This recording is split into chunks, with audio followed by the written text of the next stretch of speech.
Well, yeah, when it comes to cannabis specifically, of course. Now, some would argue that if there ever was a war on the drug, then it's been lost because it's everywhere. You walk down the street, you smell it every single place you go, right? It's not just in London, by the way. It's pretty much everywhere, right? That's right. So actually, we might as well just legalise the thing, aren't we?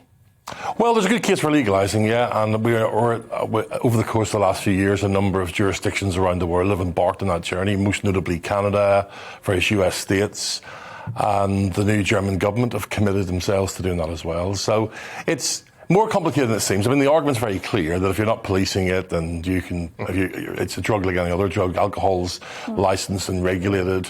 Why not treat cannabis in the same way? I think the biggest challenge so far for states like California has been taking out the black market. I mean, the problem you've got is that people have been using cannabis, as you say, ubiquitously. That's a huge market for black market operators. How do you take them out? In places like Canada, they've had some partial success. In places like California, not much success at all. So the black market continues to be quite resilient. And why is that? Because that is one of the arguments people make when they're saying, well, actually, if you legalise it, you take it out of the hands of people operating in the black market. But we've seen the black market hasn't necessarily been eradicated in places where they have legalised it. I mean, why is that?